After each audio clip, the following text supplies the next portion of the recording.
യുഎഇയിൽ ഗതാഗതക്കുരുക്ക് സാധാരണ സംഭവമാണ്, പ്രത്യേകിച്ച് വൈകുന്നേരങ്ങളിൽ.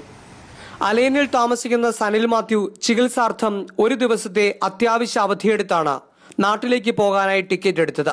ഈ മാസം 9-നായിരുന്നു സനലിന്റെ ജീവിതത്തിൽ ഒരിക്കലും മറക്കാനാകാത്ത ആ വൈകുന്നേരം. രാത്രി 8:45 Sharjah Thiruvananthapuram Air India Express വിമാനത്തിലായിരുന്നു സനലിന് യാത്ര ചെയ്യേണ്ടിയിരുന്നത്. സ്വന്തം കാർ ഓടിച്ചാണ് വിമാനത്താവളത്തിലേക്ക് പോയത്. ഷാർജ വ്യവസായ മേഖലയായ സജ്ജയിലെത്തിയതും ഗതാഗതക്കുരുക്ക് രൂക്ഷമായി. പിന്നീടുണ്ടായ കാര്യങ്ങൾ സനിൽ മാത്യു പറയുന്നു. ഭയങ്കര ട്രാഫിക്, വണ്ടി അനങ്ങാൻ പറ്റാത്ത പോലുള്ള ട്രാഫിക്കായിരുന്നു. സമയം 7:30 ക്ലോസ് ചെയ്യും കൗണ്ടർ. 7:50 ആയപ്പോഴും ഞാൻ ട്രാഫിക് ബ്ലോക്കിൽ കിടക്കുകയായിരുന്നു.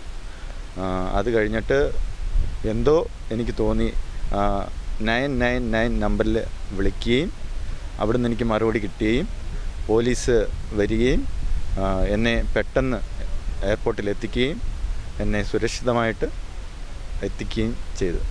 യുഎഇ പോലീസിന്റെ മനുഷ്യത്വപരമായ സേവനത്തിന്റെ ഭാഗമാണ് ഇതെല്ലാമെന്നാണ് സംഭവം വലിയ വാർത്തയായപ്പോൾ Sharjah police commander in chief brigadier Saif Mohammed പറഞ്ഞത്. ഇത് യുഎഇ ആയതുകൊണ്ട് മാത്രം നടന്നതാണ്. വളരെ സന്തോഷമുണ്ട്. അലയിൽ നിന്നും ലജീബിനൊപ്പം ഐപ്പു വള്ളികാടൻ, മാതൃഭൂമി ന്യൂസ്, ദുബായ്.